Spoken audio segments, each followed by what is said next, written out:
नमस्कार दर्शकों, जनमुखेंद्र लाइव में आपका स्वागत है। आप सभी को नए साल 2025 की हार्दिक शुभकामनाएं। नए साल में आप अपनी फाइनेंशियल प्लानिंग कैसे करें, इन्वेस्टमेंट कहां करें, इन सारे सवालों के बारे में आज हम बात करने जा रहे हैं इन्वेस्टमेंट गुरु नीरज मेहरा जी से। और आपकी 2025 की फाइनेंशियल प्लानिंग को इतनी बेहतरीन करने की कोशिश करेंगे ताकि 2025 आपके लिए और आपके कैरियर के लिए बेहतरीन साबित हो। आइए हम बात करते हैं इन्वेस्टमेंट गुरु नीरज मेहरा जी से और जानते हैं कि आने वाले साल 2025 में फाइनेंशियल प्लानिंग कैसे करनी चाहिए। नीरज जी, 2025 में फाइनेंशियल प्लानिंग के लिए क्या टिप्स आपकी होगी? आप सभी को नव वर्ष की बहुत बहुत शुभकामनाएं। पूरे भारतवासियों को आप स्वस्थ रहें, खुश रहें, माँ भगवती की और माँ लक्ष्मी की कृपा आप पे बरसती रहे, ऐसी मेरी कामना है। नव वर्ष की प्लानिंग आपको पूरी परफेक्ट तरीके से करानी चाहिए कि आपका कितने का लाइफ इंश्योरेंस है, आपकी क्या इनकम है, आपकी क्या खर्चे हैं, आपके जिंदगी में क्या गोल हैं, आपके बच्चे कितने बड़े हैं और आपको किस समय कब कब कितने पैसे की जरूरत पड़ेगी। आप हमारे साथ बैठिए, हम आपकी परफेक्ट प्लानिंग करके देंगे 100% गारंटी के साथ कि आप जितना पैसा जमा करेंगे और आपको जब जब जरूरत होगी आपका पैसा कैसे मिलेगा, कैसे इंक्रीज होगा, इसकी 100% गारंटी रहेगी। नीरज जी, आपके पास लोग प्लानिंग के लिए आते हैं, आप किस तरह से प्लानिंग करते हैं लोगों की? हम जो प्लानिंग करते हैं वो एकदम परफेक्ट और जबरदस्त प्लानिंग होती है।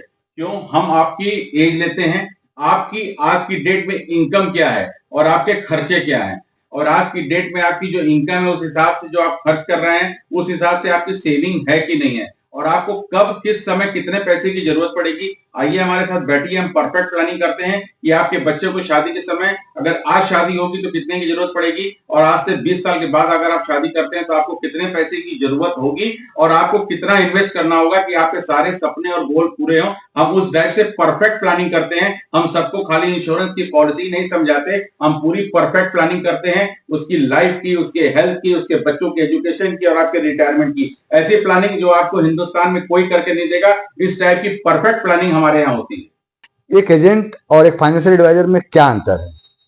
एजेंट जो होता है वो किसी भी पर्टिकुलर प्रोडक्ट को बेचने का प्रयास करता है। जैसे मान के चलिए कोई LIC का एडवाइजर है जो सिर्फ इंश्योरेंस के बारे में जानता है और उसके बारे में बताता है। वो ये बताता है कि आपको 20 साल इतना देना है और आपको इतना मिल जाएगा। उसको ये नहीं मालूम कि आने वाले समय में आप उस प्रीमियम को पे कर पाएंगे कि नहीं कर पाएंगे, वो इंश्योरेंस कितना छोटा है, आपके ना रहने पे क्या वो 5 लाख 10 लाख आपके फैमिली को सपोर्ट कर पाएगा कि नहीं कर पाएगा, इसकी कोई जानकारी नहीं होती है। जो फाइनेंशियल एडवाइजर है वो परफेक्ट प्लानिंग करते हैं कि आपकी इनकम के हिसाब से आज की डेट में आपका कितना लाइफ कवरेज होना चाहिए कि आपके न रहने पे आपके परिवार को किसी से पैसे मांगने की जरूरत ना पड़े या आपका परिवार किसी तरह बिखरे ना। हम लोग परफेक्ट प्लानिंग करते हैं, सटीक प्लानिंग करते हैं। अगर आपकी इनकम उतनी नहीं है फिर भी हम आपको ऐसा मिक्सचर बना के देंगे जो शानदार और अद्भुत होगा। आपके सारे सपने और आपकी जिंदगी के सारे गोल पूरे होंगे 100% गारंटी के साथ। यदि कोई व्यक्ति 2025 में अपने कैरियर की शुरुआत कर रहा है तो आप उसे क्या सलाह देंगे? अगर कोई यंग एज का लड़का है जिसकी उम्र 20 से 25 वर्ष है, वो अपने कैरियर में आ रहा है, जॉब में आ रहा है या वो बिजनेस कर रहा है, बिजनेस में आ रहा है, अपने फादर के बिजनेस को ज्वाइन कर रहा है, तो सबसे पहले ये देखना होगा कि उसकी इनकम क्या है। मेरे ख्याल से अगर वो आ रहा है तो उसकी इनकम कुछ नहीं होगी, परिवार की लाइबिलिटी उसके ऊपर ना पड़े, तो सबसे पहले उसका टर्म इंश्योरेंस होना चाहिए, उसके बाद उसका हेल्थ इंश्योरेंस होना चाहिए, और जैसे जैसे इनकम उसकी बढ़ेगी या उसकी सैलरी बढ़ेगी तो उसको म्यूचुअल फंड में अवश्य निवेश करना चाहिए अपने आने वाले समय को सिक्योर करने के लिए। नीरज जी, बहुत सारे लोग हेल्थ इंश्योरेंस भी ले लेते हैं, टर्म इंश्योरेंस भी ले लेते हैं, लेकिन समय पर उनको उसका क्लेम नहीं मिल पाता और उनको दर दर भटकना पड़ता है। तो आप हेल्थ इंश्योरेंस और टर्म इंश्योरेंस लेने वालों को क्या सलाह देंगे? मार्केट में 90% लोग एडवाइजर भी वैसे हैं और कस्टमर भी वैसे हैं। कई कस्टमर तो ऑनलाइन पॉलिसी ले लेते हैं, कहते हैं मेरा कवर्ड है, लेकिन जब क्लेम आता है तो ऑनलाइन वाले कोई उनकी मदद नहीं कर पाते। अगर आप किसी परफेक्ट एडवाइजर से मिलिए जिसका कैरियर 15 साल 20 साल का हो और जो इस इंश्योरेंस सेक्टर को पूरा संपूर्ण रूप से काम कर रहा हो, पार्ट टाइम एडवाइजर आपको कभी भी शानदार गारंटी के साथ कोई प्रोडक्ट ना बेच पाएगा, ना कभी आपको सर्विस दे पाएगा। आप फुल टाइम एडवाइजर के साथ जुड़े। अगर आपका कोई भी हेल्थ इंश्योरेंस आ रहा है, ले रहे हैं, तो आप पूरा डिक्लेयर करिए जब से आपका जन्म हुआ और आज आपकी जो भी उम्र है 35 साल 40 साल, आपकी कितनी बार ऑपरेशन हुए हैं या कोई सर्जरी हुई है आपके परिवार में, या आपको कोई प्रॉब्लम है, बीपी है, शुगर है, थायराइड है, उसमें क्या आपको है क्या नहीं है, पूरा डिस्क्लोज करके करें। अगर कंपनी आपको पॉलिसी देती है तो गारंटी है कि आपको कभी क्लेम में कोई दिक्कत नहीं होगी, 100% गारंटी के साथ।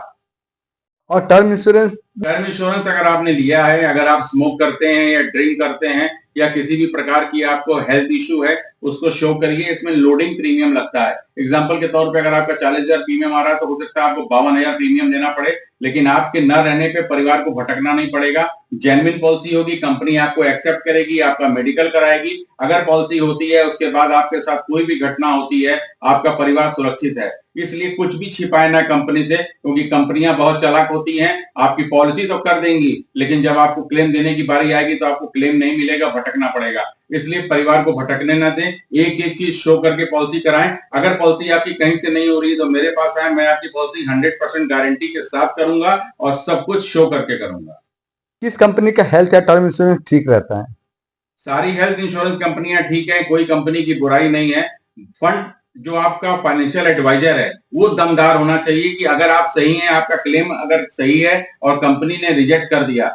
ज्यादातर यही होता है कि अभी आज जो भी आजकल डेंगू के क्लेम आते हैं, कंपनियां रिजेक्ट करती हैं, बोलती हैं कि आपको घर पे इलाज कराना चाहिए था, लेकिन आपका प्लेटलेट्स 20,000 के नीचे हो गया तो आप मरेंगे नहीं, आपको हॉस्पिटल में एडमिट होना है।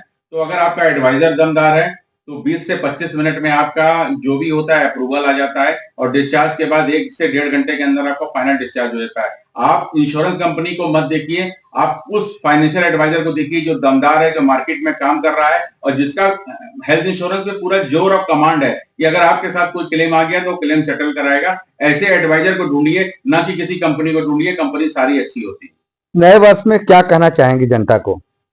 चलते चलते 2025 की शुरुआत आप करिए। आपके परिवार में जितने भी सदस्य हैं, अगर आपके परिवार में कोई 2 साल का बच्चा है या 1 साल का बच्चा है, तो निश्चित तौर पे आप उनकी 1,000 की, 500 की, 2,000 की कुछ भी एसआईपी करिए कि आने वाले समय में उसकी वेल्थ क्रिएट हो, उसका वो अपने पर सेल्फ इंडिपेंडेंट बन के आने वाले समय में जब उसकी जरूरत हो, मान के चलिए कोई बच्चा अगर पैदा हुआ, आपने उसकी करा दी है और 25 साल की एज में जब वो स्टैंड होगा, उसको बिजनेस के लिए कोई जरूरत पड़ेगी तो एक मोटी रकम उसके पास तैयार हो। तो परिवार की प्रत्येक सदस्य की एसआईपी होनी चाहिए और जो अर्निंग पर्सन है उसका टर्म इंश्योरेंस होना चाहिए और हेल्थ इंश्योरेंस भी ऐसा होना चाहिए कि जिस हिसाब से महंगाई बढ़ रही है, इन्फ्लेशन बढ़ रहा है, उस हिसाब से टर्म इंश्योरेंस होना चाहिए। आज की डेट में 5 लाख या 10 लाख का हेल्थ इंश्योरेंस की कोई पावर नहीं है। अगर आपने 10 लाख 15 लाख की पॉलिसी ली है तो आप एक टॉपअप ले लें, अपने आप को सुरक्षित रखें। कम से कम आपकी पॉलिसी टॉपअप को लेकर 1 करोड़ की होनी ही चाहिए।